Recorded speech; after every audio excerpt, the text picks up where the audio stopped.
This is way after the surgery.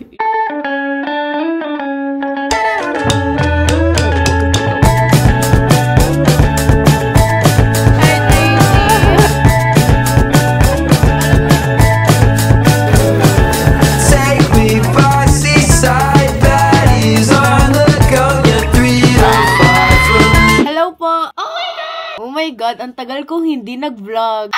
Mag-i-impake tayo ng mga gamit-gamit kasi we're going to Korea! Oh my God! Pagpasensyahan nyo na yung background ko kasi itong kwarto na to, dito kami natutulog ng kapatid ko. Ang gulo, magulo. Sila guba. So, ito yung maleta ko. Oo nga pala guys, itong trip ko sa Korea is sponsored by World and Schedule Philippines. Sila talaga ang nag-ayos and sila talaga yung nag-invite sa akin na pumuntang Korea para magpa-rhinoplasty. Oh my God! Bago ako mag-pack, gusto ko muna kwento. Ewan ko kung matagal na kayo nakasubaybay sa akin, pero kapag kasi nagkakaroon ako ng pagkakataon, tas tinatanong ako na, hindi ka ba magpapa-rhinoplasty? Ganyan. Ang lagi kong sagot, hindi, ayoko. Tatlong rason yun kaya bakit ayokong magpa-rhinoplasty. Una, kasi hindi ko gusto yung mga gawa dito sa Pilipinas. Kasi ang gawa dito sa Pilipinas is more like western looking, super tangos ng ilong. Pangalawang reason is because I think hindi ko naman kailangan talaga. You can't undone that. Tama ba yung sinabi ko? Hindi mo na kasi mababalik yun. Unless, kung magpapa-revision ka, gano'n. Third reason kaya ayoko magpa-rhinoplasty is because parang feeling ko hindi ko naman na kailangan. Like, sanay na ako sa mukha ko. Okay naman ako. Although, aaminin ko sa inyo, minsan talaga nagkakaroon ako ng insecurity sa akin na parang kapag pumupunta kasi ako sa mga events, ginajudge nila ako. Pangat na pangat sila sa akin. Ginaganon ako kasi nga, pango ako, gano'n. Minsan affected ako kasi minsan nakaka-affect siya sa trabaho. Pero minsan talaga, hinahayaan ko na sila. And then, this happened. World and Schedule Philippines, nag-approach sila sa akin. Ano nga ba sila? So, para silang medical tourism. Tama ba? Hindi ko sure eh. Para silang ganun. Diba may mga travel agency dito? Yung mga travel packages, ganun. Parang ganun sila, pero in a medical way. Pwede ka magpa-plastic surgery ng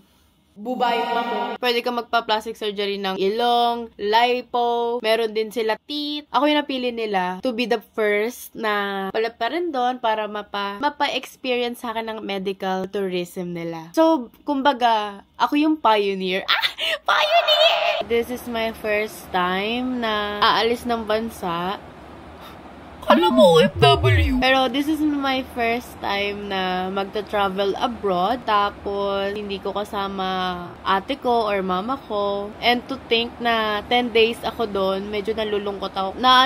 Parang na-homesick ako. Kaya kanina medyo nalulungkot ako. Tapos kanina umiyak pa si mama. Ano ba yan? Girl, I'm going to pack my things na.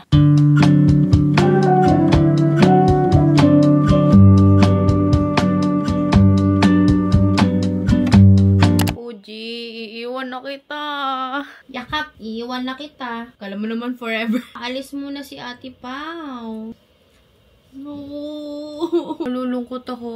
10 days ako walang kayakap na Puji. Pakabait ka dito, ha? Huwag mong awayin na awayin si Primo, ha? Huwag matigas ulo, ha? Baka naman pag uwi ko, hindi mo na ako kilala. It's finally the day. Ngayon na yung flight ko. Iniintay ko na lang yung driver and si Ate Luvi kasi susunduin nila ako dito. Wala akong makeup ngayon. Nakakahiya. Kahit skincare, hindi ako nag-skincare ngayon kasi kabilin-bili na nila.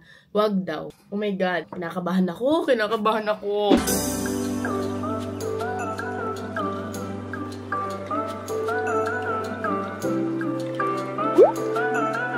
Bye-bye. Bye-bye. Bye-bye. Ate Luvi.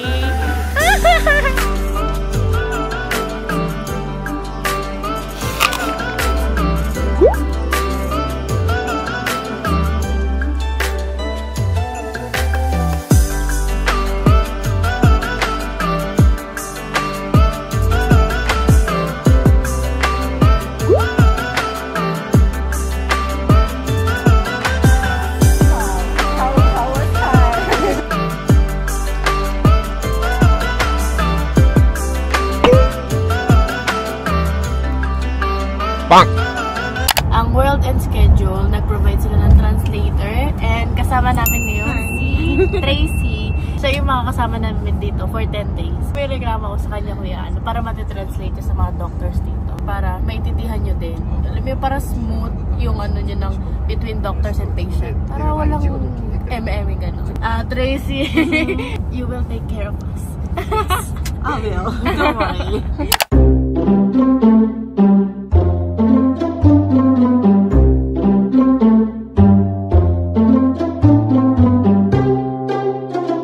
Ano masasabi mo? Walang-walang ilog Marikina.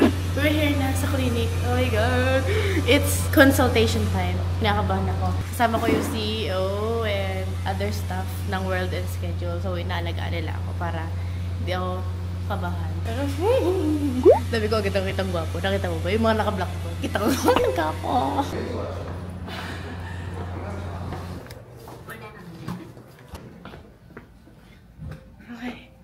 We're here sa clinic. Oh my God. Ang bango ng clinic. Si Wonmu ba yun? Ayun, nakikita niyo ba si Wonmu? Ako nakikita ko si Wonmu. Gusto niyo ba i-tour ko kayo? Ito-tour ko kayo. Makapal mukha ko.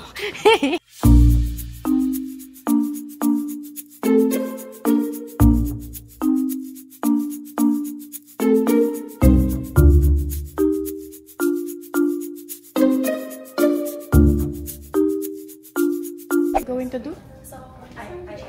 Okay. You can just change into the top and the pants.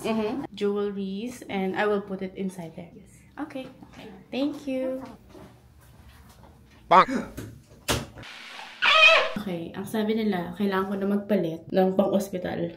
Kailangan ko hubarin lahat. Jewelry. Ito yan, dami ko po namang piercing. Tapos, pipicturean nila ako. After nila ako picturean, consult na. Ano naman ang matutulog nito, me? Ready na ako. Actually, hindi pa kasi may piercings pa ako. Naiihi ako, kinakabahan ako, te. Nandito ako ngayon sa CR nila. Girl!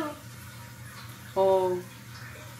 Sarap! So, kailangan ko maghilamos ng mukha, tanggalin yung mga accessory ko. Pwede ka magtali ng buhok. Tapos, kailangan mo maghugas ng mukha. Meron silang headband dyan para while you wash your face. All one day, wala akong tulog, wala akong kain, wala akong inom. Tapos, pagising ko, ibang tao na ako. Alam niyo ba, bilin na nila sa akin, huwag akong maglalagay ng kahit basic sunscreen, kahit basic skincare, pinagbili na nila ako, huwag ako maglalagay.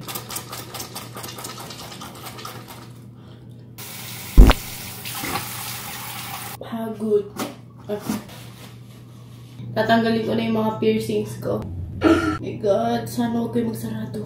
1, 2, 4. God, tatanggalin ko yung conch ko. God. Oops! Inamoy. Balahura. Yes? Let's help you with the piercings over here. Is that okay? Ah, yes. Wait. Ang tagal ko daw. Tutulungan na daw ako ni ating Koreanang maganda na Englishera sa piercings ko. Procedures related to I'm like super high rich.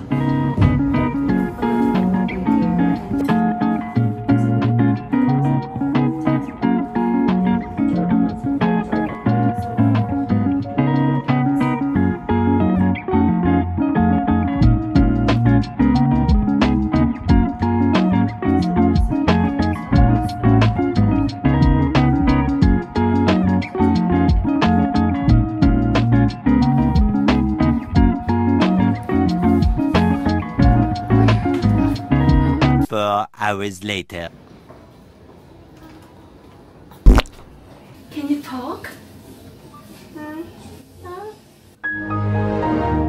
Masakit? Nasaktan ka nung tinurok yung anesthesia? Hindi. Taray, taas ng tolerance. Hindi ako nasaktan, pero wala 1, 2, 3. Nanaginip ako, te. Anong meron sa panaginip mo? Had the river. Oh, busok-sud. Ano? Busokson? Oh. Bakit may busokson?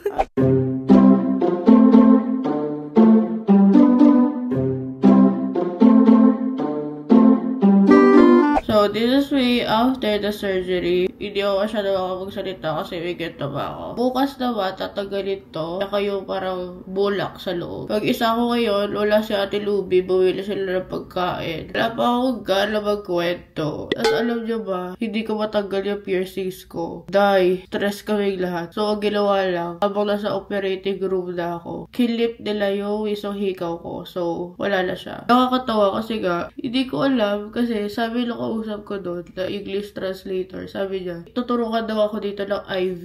Nasa isipot ko, okay, so hindi pa pala yun, anesthesia. Kaya nung inaantok na ako, sabi ko, hindi ko alam kung antok ba to kasi wala pa ako tulog o antok to kasi anesthesia na to. Also, I just want to mention na super bait ng CEO the World's Schedule. Thank you so much for taking care of us. As in, guys, super ma-effort niya. Tsaka na ako chichika kasi magpapahinga pa ako. Alam niyo yung malungkot? Bawal daw ako mag-facial expression for 1 month. Papunta na kami ngayon sa clinic. Parang poblasyon.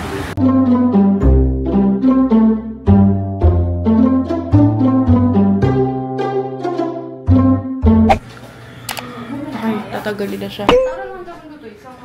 Tatagalin na siya. Sa mga mahihina loob dyan. Skip yun na to. Okay, so you can just keep your eyes closed. Ooh. So we're going to take out the cotton inside your nose. It's gonna be uncomfortable, okay? Just keep your eyes closed. So it's uncomfortable. And then on the other side as well. Alright, can you try to breathe now? So we're going to clean the inside of your nose, okay? It's slightly uncomfortable. So it is uncomfortable. So you take this out on Tuesday as well. Are there any discomforts right now? No. Hi guys, good morning. Super namamaga ako ngayon. Ngayon yung peak ng pagmamaga ko. Ako tapos ko lang kumain ng breakfast. Pinag-init ako ni Ate Luby ng porridge. Arte porridge, goto lang yun. Kahapon, hindi na ako masyado nakapag-vlog kasi wala naman masyadong ganap kahapon. After, ito pala yung saline solution. Hindi naman siya masakit, maarte lang ako. Ngayon, ang agenda, pupunta kaming Lotte Tower. Wala lang, titignan lang namin buong Korea. Tapos, kung hindi kami matuloy sa Lotte World, mag-aquarium na kami. Hi, Tracy!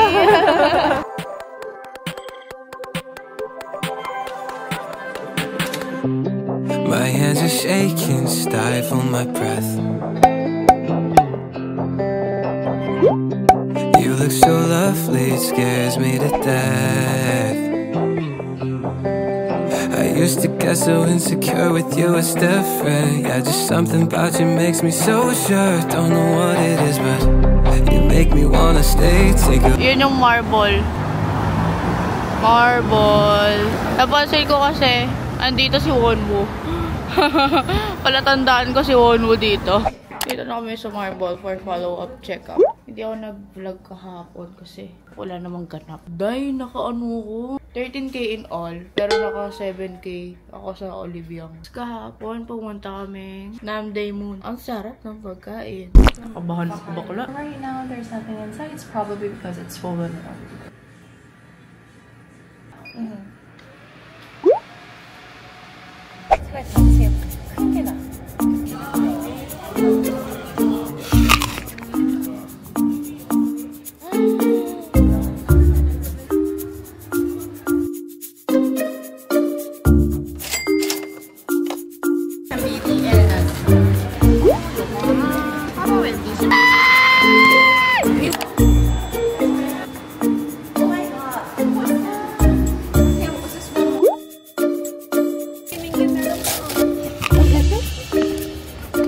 Guys, wait lang. Set up ko lang kayo.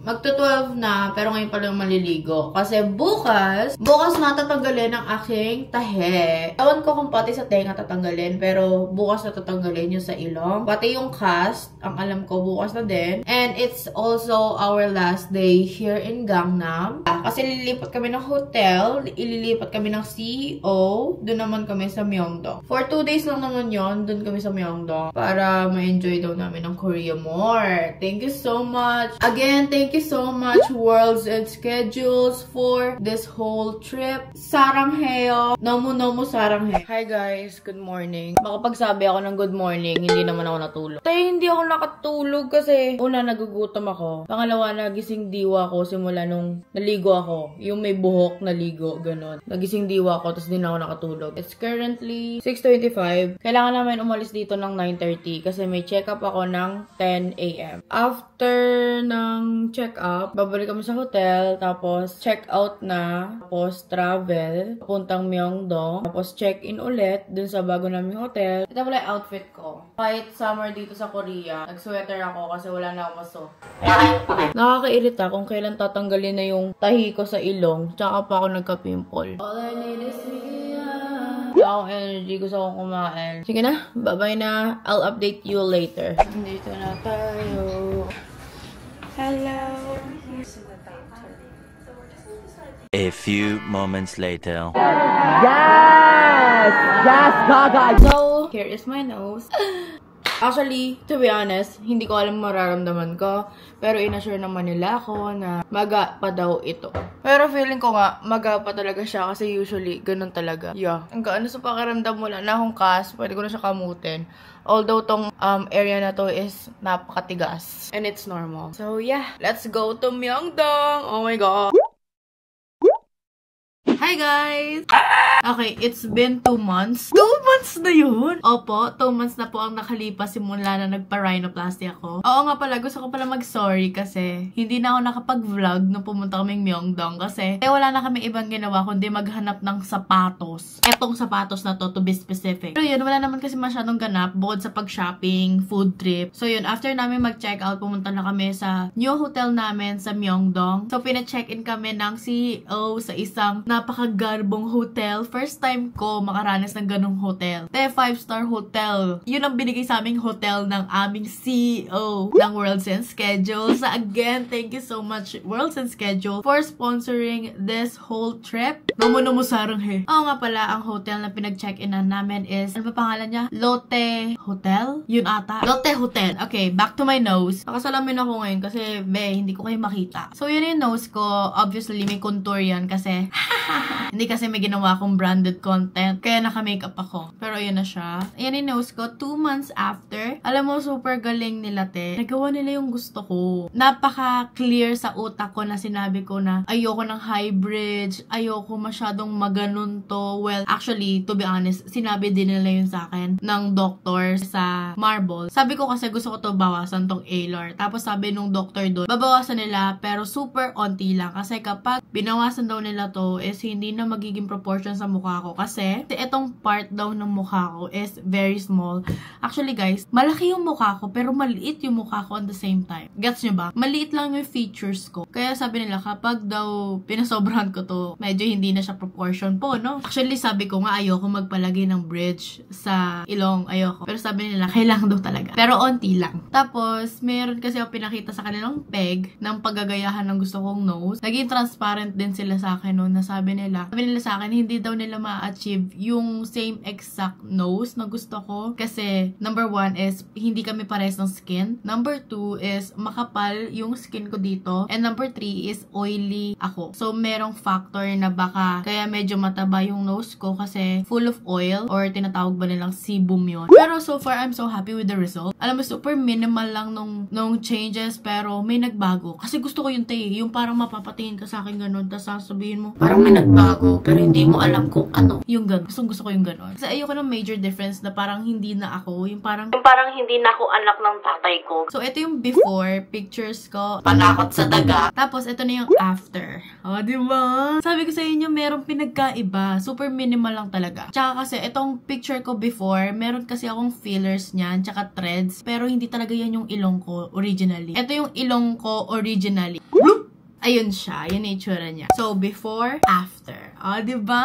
And alam ko, sa mga magsasabi dyan, may magko-comment talaga dyan. Kasi dati nasabi ko na to sa TikTok ko na, sabi ko dati, ayoko talaga magpa-rhinoplasty. Ayoko talaga. Kasi ayoko mabago na yung itsura ko. Pero kasi, hindi ko sinabi sa TikTok na yon na ayoko magpa-rhinoplasty. If sa Philippines, ayoko talaga. Kung magpapa-rhinoplasty ako, it's either in Korea or in Turkey. Dalawa lang yun. Pero alam mo yun kasi, wala kasi sa top priority ko yung magpa-rhinoplasty. Parang andun ako sa point na, pwedeng oo, pwedeng hindi. Pero kung oo, dun ako sa Korea or sa Turkey. Kung hindi, Kung hindi sa dalawang bansa na yun, ayoko. Yung parang ganon. Kaya ayun, sa lahat na magka-comment yan, sabi mo dati hindi ka magpapa-rhinoplasty. Nasabi ko na yung rason ko, okay na. So yun guys, I hope you enjoyed the whole vlog. Kung nakaabot man kayo dito, type na kita. Also, don't forget to visit Worlds and Schedule website. Kung interested din kayo gawin kung ano yung ginawa ko sa Korea, like from procedure, consultation, flight. Kasi halos lahat talaga aayusin na nila para sa'yo. Like consultation, airfare, hotel, surgery, hatid sundo from the airport, clinic, lahat talaga, as in worry-free. If you wanna know more about it, pumunta kayo sa Worlds and Schedule website or contact nyo sila. So, ayun lang guys. Bye-bye!